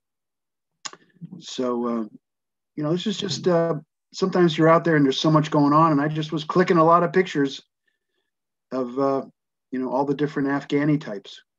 And then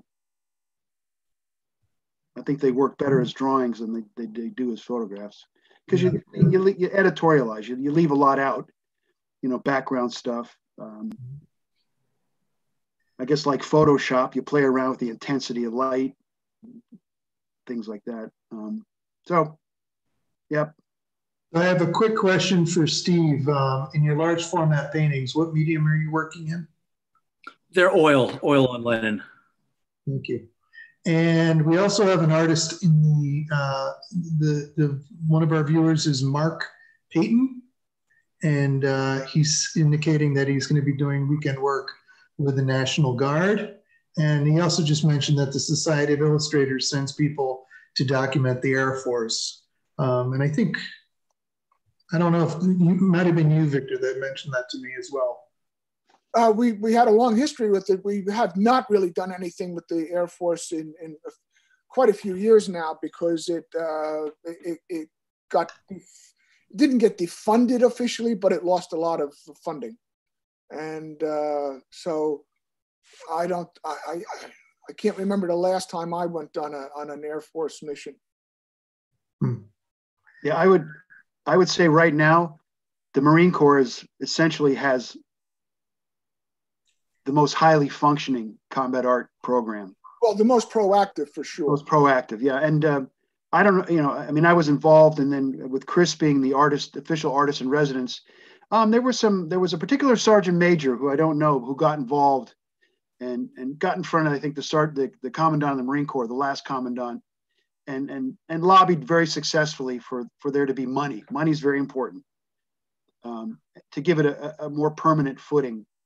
Because the Marine Corps has a sports program, it has the Marine Corps Marathon, has the silent drill team, has the the President's Own, the Commandant's Own, has very involved music programs. And I think somebody was able to get the Commandant's ear and say, by the way, the Marine Corps has a pretty well recognized art program that's world class. So I think we're on good footing. As Victor said, some of the other services are not as active at the moment. All right, so we're going to run into our last section, which is just some memorable moments. And I'm going to start with you, Michael. This is one that you spoke about. Yeah, this is a composite. It's called Lance Corporal Fuller Mourns, and the Marine at the bottom in the foreground is obviously Lance Corporal Fuller. He was a combat engineer, and this was November 16th, 2005. And Fox Company, 2nd Battalion, 1st Marines Regiment was in a place called Old Ubaidi out in Al Anbar province. And it was literally the last day of something called Operation Steel Curtain. And Fox Company was clearing out a small village called Old Ubaidi in an elbow of the Euphrates River. And Lance Corporal Fuller, his job was just to, with C4 to blow open the door of a house. And then a fire team rushed in, and the entire fire team was killed. Then their lieutenant went in with some other people, and he was shot and eventually died. And so Lance Corporal Fuller was just sort of sitting, and he was crying. He wasn't sobbing, but the tears were just running down his face. And I combined that with 2 other photo references. And in the middle ground are the bloody hand that's sort of to the left of Lance Corporal Fuller's is of a young lieutenant, Ryan McLaughlin. And then there's Marines in the background with the body bags, taking them to the waiting helicopters. So, yeah, that was a pretty intense day. And I don't know how much more I can say about it. It's just that deep, quiet grief. The movies aren't too good at showing, but anybody that's seen guys, even like Steve doing those, the buddies waiting to find out if their buddy's dead and then waiting for the angel flight. It's just that deep, I don't even know if we have a word for it. It's just that deep, quiet grief. And then carrying the bodies out to the waiting aircraft. I mean, it's hard to carry a dead body in a poncho, and you can feel these guys, 4 Marines, really feeling the weight and leaning and they're desperately, they don't want to drag that body on the ground at all. So I was conscious of, my own personal experience, but how this, the metaphor of weight, the weight of grief, and the Marines who took the bodies out to the helicopters. I mean, there's a whole group of them I stay attached to on Facebook, and they're all talking about it now because it's the 15-year anniversary. And for all of them, it's as fresh today as it was 15 years ago. So that's that image. Steve, you had this story to talk about. This was also at the Baghdad ER. At that time, the Al-Qaeda insurgents were blowing up these homemade bombs, which consisted of barrels of chlorine that would be in a truck. And the explosion would atomize the chlorine and destroy the lungs of anybody that breathed it in, which were often women and children. And in this case, this had happened in Ramadi, and a whole bunch of kids were flown in by helicopter. I want to say 6, something like that. And I think 4 of them died. This was a little kid who was 18 months old, who they called him Henry. They didn't know his real name. There was no immediate family in Baghdad. Besides drawing Henry, his lungs were in bad shape and he cried a great deal when he wasn't sleeping. But the docs and nurses would come in when their shifts were done and just hold him and comfort him. And actually, I did a drawing of that, and I couldn't locate that drawing is somewhere, but I couldn't find it. But in any case, watching that happen, and I often talked, of course, to the doctors and nurses about their experience there, and they'd emphasize how when they lost somebody, they tried not to dwell on it.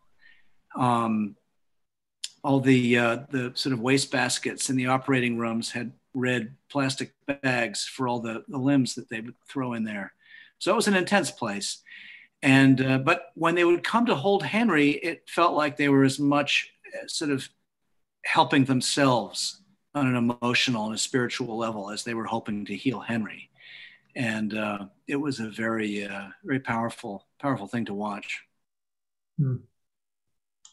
Thank you. And Elise, we spoke about this a little earlier in the program, but can you talk a little bit about this image? Yeah. This image was in 2015. I was 1 week into our deployment with the 15th Marine Expeditionary Unit, and I happened to be attached to 3-1 out of Camp Pendleton for about 7 months before our deployment to integrate with them. So I really grew to understand these guys, and they knew who I am.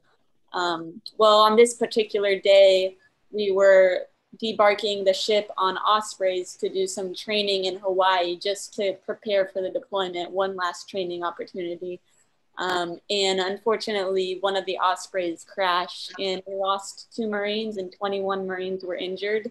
For me, I don't want to say this situation reinvigorated what I was doing, but it reminded me of the importance of what it meant to document every moment.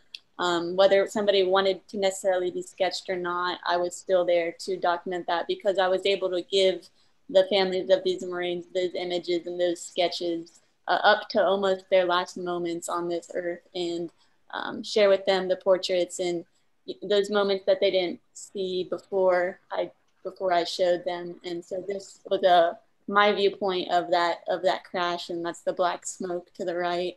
And I got to hang out with these guys for 2 more weeks. We were all stuck in a small squad bay together, and just to see how they reacted to this situation where none of us were expecting to get killed. We weren't in a combat environment, and to see how they reacted and banded together just made me want to share their story even more.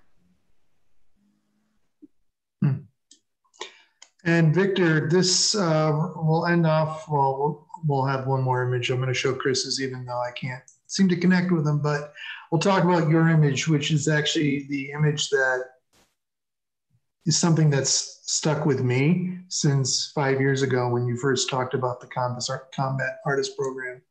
I believe these were the images that you showed. Yes, and in my career, it's the one time that I didn't have my camera with me. I was taken off guard. I was I was away from my tent that I shared with the dust-off unit, and I was just drawing something else. It was a relatively quiet period of time. As a matter of fact, compared to Michael or Steve or Chris, my embed with the 152nd was relatively a PG-13 by comparison. But on this particular very early morning, I was outside just drawing soldiers getting ready to transfer to another station when the helicopter, when the Black Hawk started turning on, and I could hear the rotors behind me, and I only had my sketch pad and some pencils with me. And they were already, the dust-off unit was racing toward the helicopters, the Black Hawks. And I, in a split second, had to choose between trying to go into the tent and very likely missing, because the way they were running to the copters indicated that this was something very serious. And so it was either to go grab my camera and miss getting on board, because my flak and my Kevlar was already in the Black Hawk, or just racing over to the Black Hawk. And I did, and jumped in. As a matter of fact, they were ready to take off, and they suddenly stopped, and then I kind of like just flew into the side door and started gearing up. And on the way there, I was really scared. I was thinking from a professional standpoint, I had really screwed up. I did not have my camera with me. And what was I going to do? And I thought of my wife, what she would have said, and said, well, this is an opportunity, or rather, this is probably a reason that you weren't supposed to have a camera with you. And I saw that as a reason to really focus. And we did a circle around the area, the town where the convoy had been hit with an IED, the one MRAP. And when we took off, we heard that we were going to be picking up five wounded. On the flight over there, the numbers just dropped down rapidly to the point where we were just basically picking up one seriously wounded. The others had already died. We flew into that. It was a low flight. We were very close to the ground, and it was a very up and down kind of evasive maneuvering. And then we flew right into this cloud of smoke that was over where the MRAP had been hit. And I remember all the ash, all these burning cinders flying inside the cabin, landing on the sketch pad and stuff like that. And I'm shaking it off. You got all this stuff flying into your mouth, this awful metallic kind of tasting stuff. And we did another circle around, tried to land, failed because there was too much moon dust, too much dust from the ground kicking up so that our pilot could not see where exactly he was landing. We took off, and we were directed to another spot. At that point, it all got, they brought in the one soldier, and the medics got to work right away. And I just focused on what was in front of me. And I had already been drawing as soon as they brought him in, and then I just kept on drawing. And you have to understand, between the first drawing on the upper left to it was the lower left, and then going clockwise, those three were done in approximately the 15 minutes or so that it took us to get back to the hospital. And then when we landed, there was another one that I did. And then there was another one on the flight back to our base, where I was just trying to capture the quiet inside the cabin. Nobody was really talking.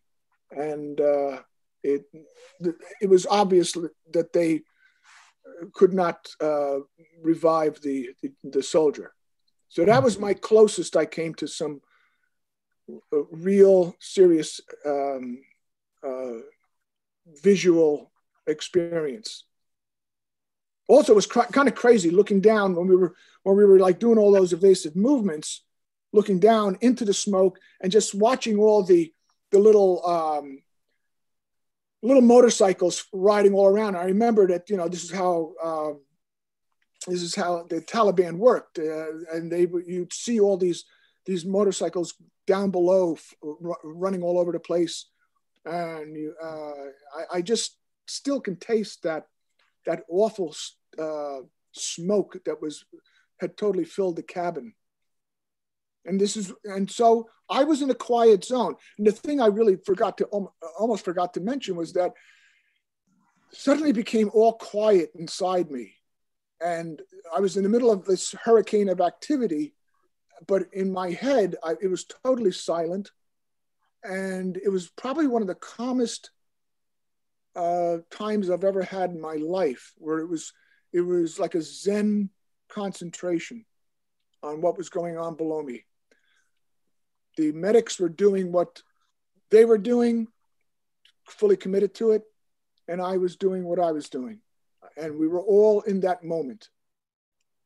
And the crew chief was doing her thing, keeping her guns trained on anybody trying to screw with us as we were taking off.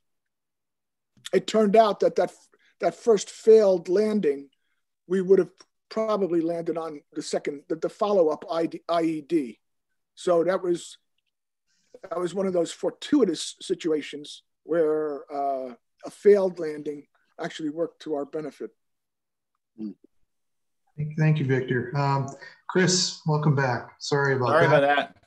I have your image here. I chose this image. It wasn't one that you chose, but if you were just sort of speaking to this image. Well, this is one of those images that's another slice of life, and it's during war, but it's on the USS Ronald Reagan. So they were it was still, we weren't in any active combat situation, obviously. But to these young men, their life is very serious at the moment, because they are currently standing outside the hatch of the executive officer, and this is like their preliminary hearing in a captain's mast. They're going to speak to the XO and hopefully argue their case if they've done something wrong, and this is why they're standing there. I was just looking at it like there's these, wow, this is great. You don't see the whites. These guys are in their white uniforms, and I was sketching them and taking photographs. And I kept a journal of what I do, and so I've got their names. One of them there, and the one in the front is Dylan. It's not Orr. The Orr is the other guy's name. Did you get in trouble? What's that? Did you get in trouble in the end? I wished I didn't ask them the specifics of their case. Yeah. Right. So Dylan here he didn't even have any rank to lose, but chances are they're going to lose a stripe. They're both ordnance men. And if you see a young man in his dress uniform on a ship, he's either getting ready to man the rails when they're going into port for liberty, or he is in trouble. Yeah. So I couldn't, I sketched a couple of gentlemen across the way. And then once I started inquiring, I realized the seriousness of the situation. So it got a little, they were taking it very well. And obviously this young gentleman here, he's still in his youth, and he's not standing at attention or at ease or at rest or anything like that. And I just saw that the composition was very, it said a lot. So I decided to do a painting, and this is like a 14 by 18 or something, a little bit longer than that, but not a big painting. This is your Norman Rockwell. Yeah, I was like I said, the composition, this is me channeling my inner Rockwell, if I can. I couldn't help but see that, since, of course, Norman Rockwell himself was a sailor, so he might appreciate this, hopefully. So I have one last question from Dennis Dietrich, and he asks, what are the, I'm trying to find it. What do you guys carry as field kits when you're going in terms of the tools that you work with?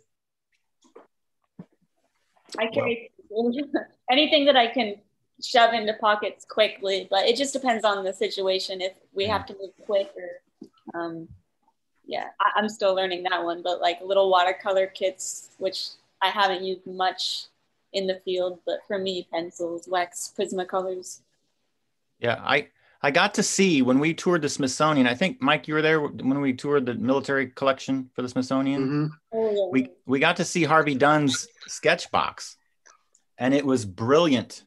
It was like a little metal engineer's case, and he had the scrolls in it, and the scrolls went up and out and over.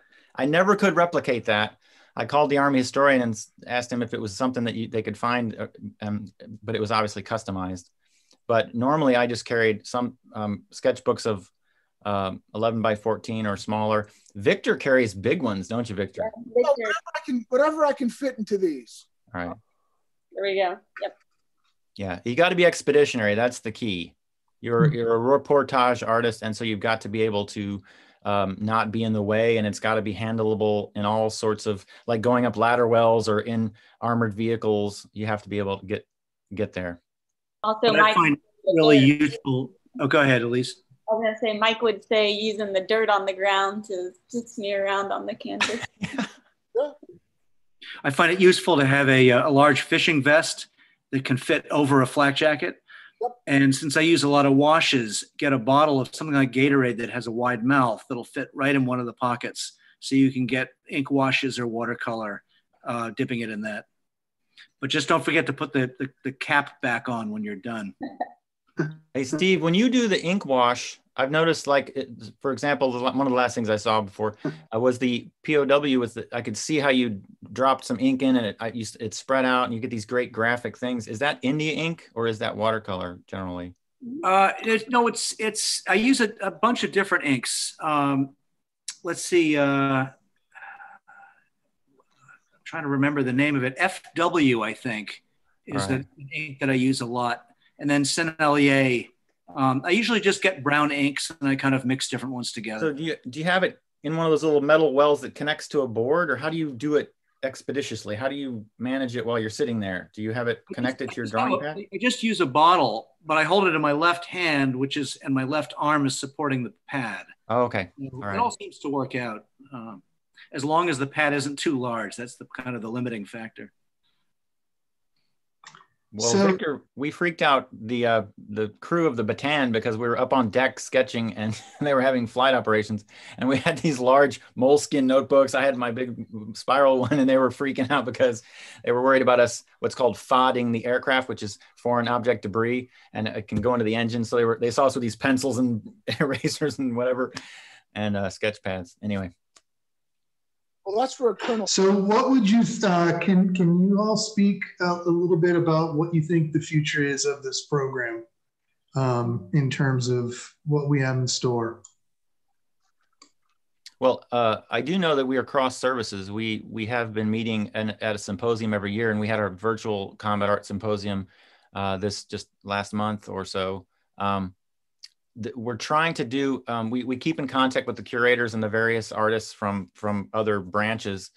For the Marine Corps, I can say that we are actually moving as much as we can to trying to get back to having some sort of MOS. They've been changing public affairs and certain things to where the numbers are shifting. And so we had a secondary MOS for officer artists, and we've been trying to get a enlisted secondary MOS, but that's still kind of in flux because of the way they've changed the manual. So we're trying to get in touch with manpower and try to get something that is more solid in the Marine Corps' manual so that we can recruit and bring in some more high quality uniformed people, as well as the wonderful non-uniformed people we work with.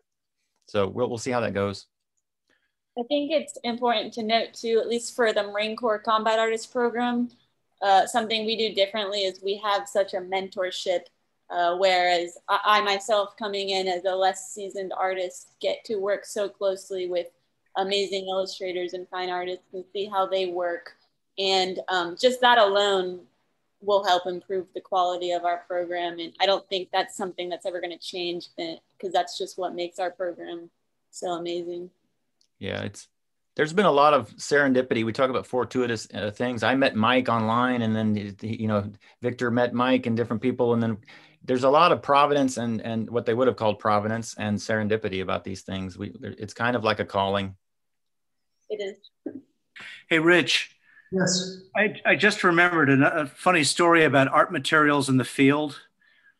I was in Afghanistan in Helmand Province in 2010. And we came into an ambush. And so everybody had to flatten themselves into these tiny little furrows in a muddy field as close as they could. And I remember when I dropped down, seeing my watercolor palette fly off out of my pocket. I had this momentary decision. Gee, should I go back for the watercolor palette? I thought, no, I can't. There's actually like bullets flying. I'll pick it up later. And then of course we kept on moving. And at the end of the day, when the whole thing was over, it was my only watercolor palette. And I knew I wouldn't be able to get another one in Helmand Province. And I told this to the sergeant as we went back. And the sergeant, with like, you'll pardon my language, this is how Marines talk. He's like communicating with the other Marines. Keep your eye out for the fucking artist's fucking watercolor palette. And then we trudged through the fields, never could find it. And I figured some Afghan farmer's son probably grabbed it. But that was the last I saw of it. Well, at least we have outreach. Yeah, that's right. You never know. Well, one question that came in was, do artists work across branches, or do they predominantly work within one branch of the military? Well, each of their branches does their own coordination and sending, obviously, but we do have a collegial, it is a very small pond, shall we say. And so each of the services has just a few artists that they work with. And of course, the Air Force has a wonderful history with the Societies of Illustrators. And we as well have been very fortunate to have great illustrator and artist people that we can work with. So it is separate. It isn't a joint service officially, of course, but it's such a small group of people that we're collegial, and we do communicate quite often. Part of the situation, at least from Marine Corps perspective, is with regards to public affairs, every branch of the service has its own separate public affairs branch and mission statement and what we call doctrine.